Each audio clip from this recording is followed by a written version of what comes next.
যদি বলি বাংলাদেশের মতো শিক্ষার্থী আন্দোলন 1980 সালে কোরিয়াতে হয়েছিল, তাহলে হয়তো অনেকেই বিশ্বাস করবেন না। বিশ্বাসটা না হওয়ারই কথা, কিন্তু হ্যাঁ, 1980 সালে কোরিয়াতেও হাজার হাজার শিক্ষার্থী তাদের প্রাণ ত্যাগ করেছিল ছোট্ট একটা দাবির জন্য। এমন ভয়াবহ পরিস্থিতিতে তাদেরকে কে সাহায্য করেছিল? তারা কি সেই আন্দোলনের সফলতাটা পেয়েছিল নাকি পায়নি? মুভির প্রধান চরিত্রে ছিলেন সাধারণ একজন ট্যাক্সি ড্রাইভার, আর আজকের মুভির নামটাও কিন্তু এই ট্যাক্সি ড্রাইভার। তাহলে চলুন শিক্ষার্থীদের নিয়ে নির্মিত মুভি আজকে আমরা দেখে আসি। আমরা কিম নামের একজন ট্যাক্সি ড্রাইভারকে দেখতে পাই, যে সাউথ কোরিয়ার সোল নামে একটি শহরে থাকতো। তার পরিবার বলতে তার একটি 11 বছরের মেয়ে আছে, যার নাম ছিল ইয়ন জং। সে এবং তার মেয়ে মিলে একটি বাসায় ভাড়া থাকতো, আর তাদের পরিবারের অবস্থা খুব একটা ভালো ছিল না, যার কারণে বিগত 4 মাস ধরে কিম বাড়ি ভাড়া দিতে পারেনি। এমনকি মাঝে মাঝে সে তার মেয়ের দরকারি জিনিসগুলো কিনে দিতে পারতো না। একদিন রাতে সে গাড়ি চালিয়ে বাসায় ফেরার পর তার মেয়ের মাথায় আঘাতের চিহ্ন সে দেখতে পায়। এটি দেখে সে বুঝতে পারে এই কাজটি তার বাড়ির মালিকের বাচ্চা ছেলেটা করেছে, আর সে এই ব্যাপারে বাড়ির মালিকের সাথে কথা বলতে গিয়ে জানতে পারে কিমের মেয়েও বাড়ির মালিকের ছেলেকে মেরেছে, আর বাড়ির মালিকের ছেলের কপালে একটি আঘাতের চিহ্ন ছিল। বাড়ির মালিক তখন কিমকে বলে, তোমার উচিত তোমার মেয়েকে একটু ভালো করে শাসন করা। তুমি সারাদিন কাজে ব্যস্ত থাকো, যার ফলে তোমার মেয়েকে তুমি ভালো করে সময় দিতে পারো না। তোমার উচিত তোমার মেয়ের সাথে বেশি করে সময় কাটানো।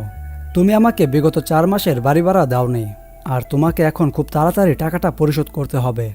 বাড়ির মালিকের কথা শুনে কিম নিজের ঘরে চলে যায়। ঘরে গিয়ে সে রেডিওতে শুনতে পায় হঠাৎ করে তাদের দেশের রাষ্ট্রপতি মারা যাওয়ার কারণে পুরো দেশ জুড়ে এখন সাময়িক শাসন চালু করে দেওয়া হয়েছে, যার মানে হলো এই দেশটাকে এখন সেনাবাহিনীরা নিয়ন্ত্রণ করবে, আর কিছুদিন পর থেকে দেশে কারফিউ চালু করে দেওয়া হবে, যে কারণে সমস্ত স্কুল, কলেজ, অফিস, আদালত সবকিছুই বন্ধ থাকবে। এ কথা শুনে কিম চিন্তায় পড়ে যায়, কারণ যতদিন এই কারফিউ বা হরতাল চলবে ততদিন সে ট্যাক্সি চালিয়ে একটি টাকাও রোজগার করতে পারবে না। কিন্তু তার বাসা ভাড়া দিতে হবে এবং তার মেয়ের জন্য ভালো জুতো কিনে দিতে হবে। সে ভাবতে থাকে এত কিছু সে কিভাবে ম্যানেজ করবে। অন্যদিকে জাপানের একটি প্রেস ক্লাব দেখানো হয়, যেখানে ওই দেশের সমস্ত সাংবাদিক সময় কাটাতে আসতো। এরপর সেই ক্লাবে আমরা পিটার নামের একজন জার্মান রিপোর্টারকে দেখতে পাই। সে গত 8 বছর ধরে জাপানে বসবাস করছে। তারপর সে তার কিছু বন্ধু বান্ধবের সাথে দেখা করে, যেখানে তার বন্ধুরা তাকে বলে সাউথ কোরিয়াতে একটি দাঙ্গা হচ্ছে, শহরের ইউনিভার্সিটির ছাত্ররা আন্দোলন করছে। সে এসব কথা শুনে পরের দিন সাউথ কোরিয়ার সোল শহরে পৌঁছে যায়। সেখানে পিটার লি নামের একজন রিপোর্টারের সাথে দেখা করে, যে তাকে আরও কিছু তথ্য দেয়। সে বলে এই দাঙ্গার জন্য গুয়াংজু নামে এক শহরের অবস্থা এখন খুবই বাজে, এবং এই ঘটনাটা দুনিয়া থেকে লুকানো হচ্ছে। টিভি চ্যানেলে সেই খবরগুলোই দেখানো হচ্ছে, যে খবরগুলো দেশের সরকার দেখাতে চাচ্ছে। এর পরের সিনে আমরা কিমকে দেখতে পাই, যে তার বন্ধুদের সাথে বসে খাবার খাচ্ছিল। তখন সে তার বন্ধুর কাছে সাহায্য চায়, কারণ সে যেন তার বাড়ি ভাড়া দিতে পারে। ওইখানে অন্য টেবিলে কয়েকজন ট্যাক্সি ড্রাইভার নিজেদের মধ্যে কথাবার্তা বলছিল। তখন সেখানে একজন বলে, আমাকে একজন ফরেনার রিপোর্টারের জন্য বুক করা হয়েছে এবং তাকে নিয়ে যাওয়ার জন্য আমাকে লাখখানেক টাকা দেওয়া হবে। এখানে সে ফরেনার রিপোর্টার আর কেউ নয়, পিটারের কথাই বলা হচ্ছে। লোকটা আরও বলে, আমি এখন খাওয়া শেষ করে তাড়াতাড়ি কোয়েকো থিয়েটারে যাব তাকে রিসিভ করার জন্য। এই সমস্ত কথা শুনে কিম হাসতে হাসতে সেখান থেকে বের হয়ে যায় কোয়েকো থিয়েটারের উদ্দেশ্যে। কিম সেখানে পৌঁছে পিটারকে খুঁজে বের করে। তখন পিটারের সাথে শিউলির সেই রিপোর্টারও ছিল। কিম সেখানে গিয়ে বলে, আপনার গাড়ি চলে এসেছে। তখন সেই রিপোর্টার বলে, আমি তো প্রাইভেট ট্যাক্সি বুক করেছিলাম, কিন্তু তুমি তো সেই লোক নও। তখন কিম বলে, সবাই খুবই ব্যস্ত, তাই আমাকেই পাঠিয়ে দিয়েছে। আপনি আমার সাথে চলুন, কোনো সমস্যাই হবে না। তখন সেই রিপোর্টার কিমকে বলে, তুমি কি ইংলিশ বলতে পারো? তখন কিম নিজের ভাঙাচোরা ইংলিশ বলে শুনিয়ে দেয়। Of course. Hey, don't worry. Hi, Mr. Kim. Hey, nice to meet you. যা খুবই মজার ছিল। এরপর কিম পিটারকে নিয়ে নিজের ট্যাক্সিতে করে জুয়াংজুর উদ্দেশ্যে বেরিয়ে যায়। তখন আসল ট্যাক্সি ড্রাইভার যাকে বুক করা হয়েছিল তখন সে চলে আসে। তখন রিপোর্টার ভাবতে থাকে, আমি কার সাথে পিটারকে পাঠিয়ে দিলাম। অন্যদিকে ট্যাক্সির ভেতর পিটার কিমকে বলে, প্লিজ গো ফাস্ট। তখন কিম বলে, ইউ ডোন্ট ওয়ারি, আমি বেস্ট ড্রাইভার, ইউ স্লিপ। এরকম আরও কিছু মজার ইংলিশ বলে, যা বেশ মজার ছিল। কিছুক্ষণ পরে জুয়াংজুর 30 কিলোমিটার আগে একটি চেকপোস্ট পড়ে, যেখানে সাউথ কোরিয়ার সেনাবাহিনীরা ছিল। তারা কিমকে বলে সামনে যাওয়া যাবে না। তখন কিম গাড়ি ঘুরিয়ে ফেলে। তখন পিটার বলে, দিস ওয়ে জুয়াংজু। তখন কিম বলে, no Gwangju, soldier said we go direct Seoul. তখন পিটার বলে, it's okay, no Gwangju, so no money. তখন কিম অন্য রাস্তা দিয়ে যেতে চাইলে সেখানেও সেনাবাহিনী আটকে দেয়। তখন কিম সেনাবাহিনীকে বলে, আমার পিছনে যে ব্যক্তি বসে আছে সে অনেক বড় ব্যবসায়ী। সে আমেরিকায় না গিয়ে তার কিছু জরুরি কাগজ আনার জন্য জুয়াংজু যাচ্ছে। তাকে বিশ্বাস করে সেনাবাহিনী তাদেরকে ছেড়ে দেয়। এরপর কিম পিটারের কাছে টাকা চায়। তখন পিটার বলে, ফার্স্ট জুয়াংজু দেন মানি। তখন কিম জানায় পে হাফ। এরপর পিটার কিমকে অর্ধেক টাকা দেয় এবং বলে বাকিটা কাজ শেষ হলে দেবে। এরপর তারা দুজন জুয়াংজু পৌঁছায় যেখানে কারফিউ চলছিল, তাই রাস্তায় কেউ ছিল না। হঠাৎ করে তাদের সামনে একটি ট্রাক চলে আসে। ট্রাকের মধ্যে কিছু ছেলে ছিল। তখন পিটার ট্যাক্সি থেকে নেমে আসে। তাদের সাথে কথা বলার জন্য রিপোর্টারকে দেখে সেই ছেলেগুলো খুবই খুশি হয়ে যায়, কারণ তারা তখন বুঝতে পারে এখন তাদের দাবি পুরো পৃথিবী জানতে পারবে। তাদের মধ্যে জেমস নামের একজন ছেলে থাকে যে ইংলিশে কথা বলতে পারত। সে বলে, আমরা এখন হসপিটালে যাচ্ছি। তখন পিটার তাদের ট্রাকে করে তাদের সাথে যায়। তখন কিম বলে, তোমরা যাও, আমি ট্যাক্সি নিয়ে আসছি। কিন্তু কিম সুযোগের সদ্ব্যবহার করে সিওলের উদ্দেশ্যে রওনা দেয়। রাস্তায় এক বয়স্ক মহিলা তার কাছে সাহায্য চায়। কিম না চাইতেও সে মহিলাকে সাহায্য করে। মহিলা কিমকে একটি হসপিটালে নিয়ে যেতে বলে। সে হাসপাতালে গিয়ে পিটার এবং অন্য ছেলেদেরকেও দেখতে পায়। মানে পিটার এবং সেই ছেলেগুলো যে হাসপাতালে গিয়েছিল, কিম সেই হাসপাতালেই বয়স্ক মহিলাটাকে নিয়ে সেখানে এসেছে। এরপর পিটার কিমের উপর খুব রেগে যায় এবং জিজ্ঞাসা করে, তুমি পালিয়ে যাচ্ছিলে কেন? পিটারের একটি ব্যাগে খুব ইম্পর্ট্যান্ট তথ্য ছিল যা কিমের ট্যাক্সিতে রয়ে গিয়েছিল। তখন কিম বলে, আমি পালিয়ে যাচ্ছিলাম না এবং তোমার ব্যাগ যে আমার ট্যাক্সিতে আছে সেটা আমি জানতাম না। এরপর কিম পিটার এবং জেমসকে ট্যাক্সিতে বসিয়ে রওনা দেয়, কারণ জেমস এখানকার লোক ছিল এবং ইংলিশে কথা বলতে পারত। তার জন্য পিটার জেমসকে তার সাথে থাকতে অনুরোধ করে। এর সাথে ট্যাক্সি ড্রাইভার পিটারকে রিকোয়েস্ট করে, 7টার মধ্যে আমাকে যেতে হবে, যা কিছুই হয়ে যাক না কেন। এরপর তারা শহরের মাঝখানে চলে যায়। সেখানে অনেক মানুষের ভিড় ছিল। তারা পিটারকে দেখে খুবই খুশি হয়ে যায়, কারণ তাদের মনে হচ্ছিল এখন তাদের দাবি সকলেই জানতে পারবে। এরপর তারা একটি বিল্ডিংয়ের ছাদে চলে যায়। সেখানে তারা অন্য আরেকজন লোকাল রিপোর্টারকে দেখতে পায়।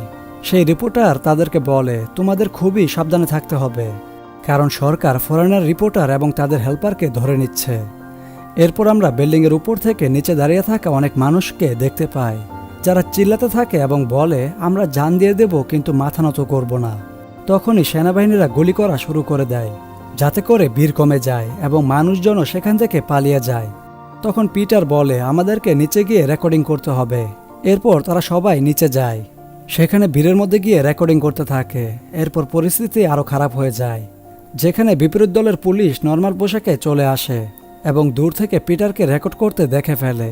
তাই তারা সেখান থেকে খুবই দ্রুত পালিয়ে যায়। জেমসকে রাস্তায় নামিয়ে দিয়ে তাড়াতাড়ি সিউলের উদ্দেশ্যে রওনা হয়। তখন কিমের ট্যাক্সি কাজ করা বন্ধ করে দেয় এবং তাদেরকে ডেভিড নামের লোকাল ট্যাক্সি ড্রাইভার সাহায্য করে। এরপর সে টিমের ট্যাক্সিটিকে মেকানিকের কাছে নিয়ে যায়। মেকানিক জানায় ট্যাক্সি ঠিক করতে 2 ঘন্টা সময় লেগে যাবে। কিম যত তাড়াতাড়ি সম্ভব সিউলে পৌঁছাতে চাচ্ছিল, কারণ তার বাড়িতে 11 বছরের মেয়ে একা ছিল। কিমকে চিন্তায় দেখে পিটার মনে করে কিমের হয়তো টাকার প্রয়োজন, তাই সে কিমকে টাকা দিতে চায়। তখন কিম খুবই রেগে যায় এবং তাকে ধাক্কা দিয়ে বলে, আমার টাকার দরকার নেই। পিটার যেহেতু কোরিয়ান ভাষা বুঝতো না, তাই কিম কি বলছে সে বুঝতে পারছিল না। এরপর সেখানে জেমস আসে এবং পিটারকে বুঝিয়ে বলে কিমের অবস্থা। এখানে আমরা হাসি খুশি ট্যাক্সি ড্রাইভারের মধ্যে একজন দায়িত্বশীল বাবাকে দেখতে পাই। ডেভিড, কিম, জেমস এবং পিটারকে নিয়ে তার বাড়িতে চলে যায়। সেখানে রাতে থাকতে বলে এবং তাদেরকে খাবার খেতে দেয়। তখন তারা টিভিতে দেখতে পায় ছাত্রদের আন্দোলনের জন্য কয়েকজন সেনাবাহিনী আহত হয়েছে এবং অনেক সাধারণ মানুষ মারা গেছে। এটা দেখে ডেভিড খুবই রেগে যায়। ডেভিড জানায় সেনাবাহিনী খুবই নির্মমভাবে সাধারণ মানুষদেরকে হত্যা করছে, এমনকি যেসব শিক্ষার্থীরা আন্দোলন করছিল তাদেরকে হত্যা করা হচ্ছে এবং ভিড়ের মধ্যেও গুলি চালাচ্ছে। অন্যদিকে আমরা দেখতে পাই এই সত্য ঘটনাটি সংবাদপত্রের ফ্যাক্টরিতে একজন কর্মচারী লুকিয়ে লুকিয়ে পত্রিকায় ছাপাচ্ছে, কিন্তু কাজ শেষ হওয়ার আগেই সেই ফ্যাক্টরির মালিক এসে তাকে আটকিয়ে দেয় এবং বলে নিজেদের ক্ষতি করা যাবে না, যেসব ঘটনা ঘটছে সেসব ঘটতে দাও। এর মানে সত্য কথা বলা যাবে না। আসলে সেনাবাহিনীরা মানুষদেরকে মারছিল, কিন্তু নিউজে এটা আসবে যে ছাত্ররা আন্দোলন করছে এবং তারা সেনাবাহিনীদেরকে মারছে। এইসব টিভিতে দেখে পিটার বলে, আমি দেশে ফিরে এইসব সত্য ঘটনা প্রচার করে দেব। পরে তারা ব্লাস্টের শব্দ পায় এবং বাইরে গিয়ে দেখে নিউজ ফ্যাক্টরিতে আগুন ধরে গেছে। এরপর পিটার ক্যামেরা নিয়ে সেখানে যায়। আর সেখানে গিয়ে রেকর্ড করা শুরু করে এবং সেখানে সেনাবাহিনীও আসতে থাকে। সেনাবাহিনীরা দূর থেকে পিটারকে রেকর্ড করতে দেখে বুঝে যায় সে ফরেন রিপোর্টার। তখন জেমস পিটার এবং কিমকে নিয়ে পালিয়ে যেতে থাকে এবং একটি বিল্ডিংয়ে লুকিয়ে যায়, কিন্তু জেমস ধরা পড়ে যায়। তখন অফিসাররা বলে, জেমসের জীবনের বদলে তোমাদের ক্যামেরা আমাদেরকে দিয়ে দিতে হবে। এরপর কিম পিটারকে বলে, দেখো অফিসার ক্যামেরা চাচ্ছে, দিয়ে দাও। তারা জেমসকে ছেড়ে দেবে। জেমস চিল্লিয়ে বলে, যা কিছুই হয়ে যাক না কেন ক্যামেরা দিবে না, দুনিয়াকে জানিয়ে দাও আমাদের সাথে কি করা হচ্ছে। এরপর কোনোভাবে পিটার এবং কিম ক্যামেরা না দিয়ে সেখান থেকে পালিয়ে আবারও ডেভিডের বাড়িতে চলে যায়। ডেভিড জিজ্ঞাসা করে জেমস কোথায়, কিন্তু তারা দুইজনে কিছু বলে না। তারা দুজন কিছুক্ষণ রেস্ট নেয়। তখন কিম পিটারকে নিজের কাহিনী বলে। আসলে কিম সৌদিতে কাজ করত এবং অনেক টাকা পয়সা উপার্জন করেছিল, কিন্তু হঠাৎ করে তার স্ত্রী অসুস্থ হয়ে যাওয়ার কারণে তার অনেক টাকা পয়সা খরচ হয়ে যায়। তার স্ত্রী তাকে বলেছিল, বাকি যে টাকা আছে তা নিয়ে একটি ট্যাক্সি কিনে ফেলো, যাতে পরে যদি তুমি কিছু না করতে পারো তাহলে তুমি যেন ট্যাক্সি চালিয়ে নিজের খরচ চালাতে পারো। আমি ট্যাক্সিটা না কিনে আমার স্ত্রীকে চিকিৎসা করাতে পারতাম, কিন্তু আমি এবং আমার স্ত্রী দুজনেই বুঝে গিয়েছিলাম যে কোনো চিকিৎসাই তাকে সুস্থ করাতে পারবে না। এরপর তার স্ত্রী মারা যায়।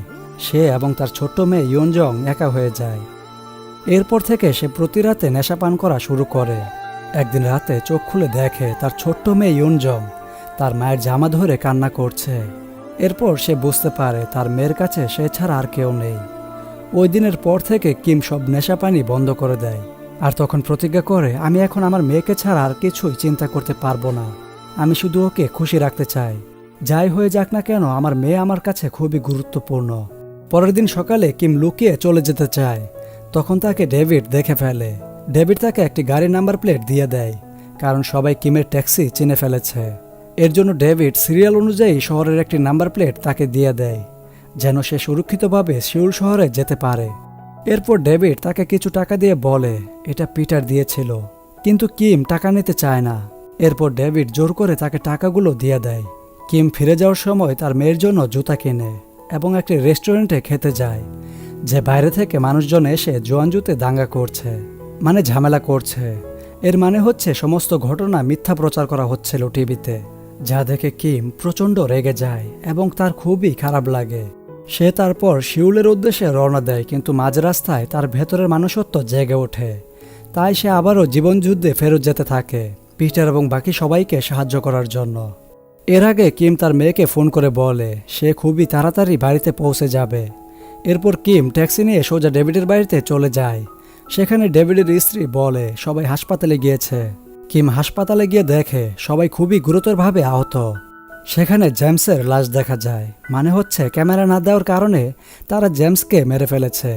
তখন কিম পিটারকে বলে এইসব কিছু রেকর্ড করে নাও, কারণ তুমি পারো দুনিয়াকে সব সত্যটা জানাতে। এরপর তারা হসপিটালের পেছনের রাস্তা দিয়ে বেরিয়ে যায়, কিন্তু সেখানে তারা দেখে কোরিয়ান আর্মি কিভাবে মানুষকে নির্মমভাবে মারছে। সব ট্যাক্সি ড্রাইভার নিজেদের ট্যাক্সি আহত লোকেদের জন্য ব্যবহার করছে এবং তাদেরকে হাসপাতালে নিয়ে যাচ্ছে। যারা আহত হয়েছিল তারা তো আন্দোলনকারী ছিল না, তারা শুধু অন্য আহত ব্যক্তিদের নিয়ে এসেছিল, কিন্তু সেনাবাহিনীরা তাদেরকেও গুলি করে। এরপর কিম এবং পিটার ট্যাক্সি নিয়ে বাড়ির উদ্দেশ্যে রওনা হয়, কারণ এখন দুনিয়াকে সমস্ত সত্যটা জানানোর প্রয়োজন। রাস্তায় তাদের সামনে চেকপোস্ট পড়ে। সেখানে একজন সেনাবাহিনীর লোক এসে গাড়ি চেক করছিল। তখন সে পুরনো নাম্বার প্লেট গাড়ির ডিক্কিতে দেখতে পায়, কিন্তু সেই সেনাবাহিনীর লোকটি তার সাথীদেরকে বলে না, আর তাদেরকে বলে কোনো সমস্যা নেই, তাদেরকে যেতে দাও। তখন অন্য একজন সেনাবাহিনীর লোক এসে বলে এইমাত্র খবর এসেছে কোনো ফরেনারকে যেতে দেওয়া যাবে না। তখন কিম পিটারকে বাঁচানোর জন্য খুব স্পিডে গাড়ি চালিয়ে বেরিয়ে যেতে চায়। তখন সেনাবাহিনীরা তাকে গাড়ি নিয়ে পিছু করতে থাকে। ঠিক সেই মুহূর্তে ডেভিড এবং অন্য সকল ট্যাক্সি ড্রাইভাররা ট্যাক্সি নিয়ে চলে আসে কিমকে সাহায্য করার জন্য। এই লড়াইয়ে সব ট্যাক্সি ড্রাইভার নিজেদের জীবন দিয়ে দেয়, শুধুমাত্র দুনিয়াটাকে সত্যটা জানানোর জন্য। সেনাবাহিনীর হাত থেকে বাঁচিয়ে সিউলের এয়ারপোর্ট পর্যন্ত তাকে পৌঁছে দেয়, কিন্তু সেখানে অন্য একজন সিকিউরিটি অফিসার এটা খোঁজ নিয়ে জানতে পারে পিটারের ফ্লাইট সকাল 10টায়। এতে তারা পিটারকে ধরে ফেলতে পারবে, কিন্তু এয়ারপোর্টে পৌঁছে পিটার তার ফ্লাইট চেঞ্জ করে নেয় যেন সে তাড়াতাড়ি জাপানে পৌঁছাতে পারে। কিন্তু যাওয়ার আগে পিটার কিমের ফোন নাম্বার এবং ঠিকানা নিয়ে নেয় যেন সে ফেরত এসে কিমের ট্যাক্সি মেরামত করে দিতে পারে। আমরা এখানে দেখতে পাই তাদের দুজনের খুব ভালো বন্ধুত্ব হয়ে যায়। এরপর কিম পিটারের ডায়েরিতে সব তথ্য দিয়ে দেয়। এরপর তারা একে অপরকে বিদায় দিয়ে দেয়। কিম তার নিজের বাড়িতে ফেরত আসে আর তার মেয়ের সাথে দেখা করে। অপরদিকে পিটার জাপানে পৌঁছে এই রেকর্ডিং তার সহকারীদেরকে দিয়ে দেয়, যার কারণে সব সত্যটা সারা দুনিয়া জেনে ফেলে। কিছুদিন পর আবারও সাউথ কোরিয়াতে ফিরে আসে। সে কিমের খোঁজ করতে থাকে। কিম যে ঠিকানা এবং ফোন নাম্বার দিয়েছিল সেই জায়গায় কিম নামে কেউ ছিল না। কিম তার নাম এবং নাম্বার ভুল দিয়েছিল, তার মানে সে সাহায্য করে তার নাম না বলেই চলে গেছে। এরপর সাল 2003-এ একটি কনফারেন্সে সবাইকে বলছিল সে 1980 সালে কি দেখেছিল এবং তাকে একজন বাহাদুর ট্যাক্সি ড্রাইভার কিভাবে সাহায্য করেছিল। সে বলে, আমি তার সাথে আবারও দেখা করতে চাই, আশা করি আমাদের একদিন দেখা হবে। এই খবর কিম পেপারে দেখে বলে, আমিও তোমার সাথে দেখা করতে চাই, কিন্তু আমার মনে হয় আমি শুধু তোমাকে পেপারেই দেখতে পাবো। এই জায়গায় মুভিটি শেষ হয়ে যায়। এরপর আমরা আসল পিটারকে দেখতে পাই, যেখানে একটি ফুটেজ ছিল। সেখানে পিটার বলেছিল, আমি কিমের সাথে দেখা করতে চাই এবং তার সাথে পুরো শহর ঘুরে দেখতে চাই। এখন প্রশ্ন হলো, জুয়াংজু শহরে কেন আন্দোলন হচ্ছিল? আসলে জুয়াংজু বিশ্ববিদ্যালয়ে ঠিকমতো পড়ানো হচ্ছিল না, তাই ছাত্ররা আন্দোলন করছিল। কিন্তু সেই দেশের সরকার না বুঝেই সেখানে মার্শাল ল চালু করে দেয়।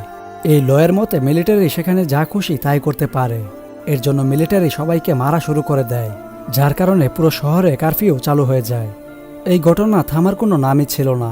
এক কথায় জুয়াংজুর লোকেরা চাচ্ছিল সবাইকে জানাতে, কিন্তু মিলিটারিরা এই তথ্য চাপা দিয়ে সবাইকে জানাচ্ছিল যে জুয়াংজুয়ের লোকেরা মিলিটারির উপরেই হামলা করেছে এবং অনেক মিলিটারি মারা গিয়েছে। কিন্তু আসলে এর উল্টোটা হয়েছিল। সেই মুহূর্তে পিটার কিমের ট্যাক্সিতে করে সেই শহরে যায় এবং সমস্ত ঘটনা রেকর্ড করে। অনেক বিপদ পাড়ি দিয়ে ফেরত আসে এবং সমস্ত ঘটনা টেলিকাস্ট করে দেয়। কিন্তু মাঝ রাস্তায় কিম এবং পিটারের বন্ধুত্বের বিদায় ঘটে। কিন্তু বিদায় দেওয়ার সময় নিজের নাম ঠিকানা সবই ভুল দেয়, যার কারণে পিটার কিমকে খুঁজে পায় না। 2016-তে পিটার মারা যায় এবং ইতিহাসে এই কাহিনী হিস্ট্রিক্যাল মিস্ট্রি হয়ে থেকে যায়। ট্যাক্সি ড্রাইভার আসলে কে ছিল? এই মুভিটি একটি সত্য কাহিনীর উপর ভিত্তি করে নির্মাণ করা হয়েছে। এটি একটি অসাধারণ মুভি, কিন্তু খুবই গভীর ছাপ ফেলে যায়। আশা করি মুভির গল্পটি আপনাদের হৃদয় ছুঁয়েছে। আমি ধন্যবাদ জানাবো এমডি মাসুম ভাইকে, যিনি এই ট্যাক্সি ড্রাইভার মুভিটি সাজেস্ট করেছেন। যদি ভিডিওটি ভালো লেগে থাকে তাহলে অবশ্যই লাইক করবেন, পাশাপাশি কমেন্ট করে আপনাদের মতামত জানিয়ে দিবেন এবং অবশ্যই চ্যানেলে নতুন হয়ে থাকলে সাবস্ক্রাইব করে বেল বাটনটি চালু করে দিবেন, যাতে করে এরকম আরও অনেক সুন্দর ভিডিও আপনারা দেখতে পারেন। ধন্যবাদ সম্পূর্ণ দেখার জন্য। দেখা হবে অন্য কোনো ভিডিও নিয়ে। ততক্ষণ অবধি ভালো থাকবেন। আল্লাহ হাফেজ।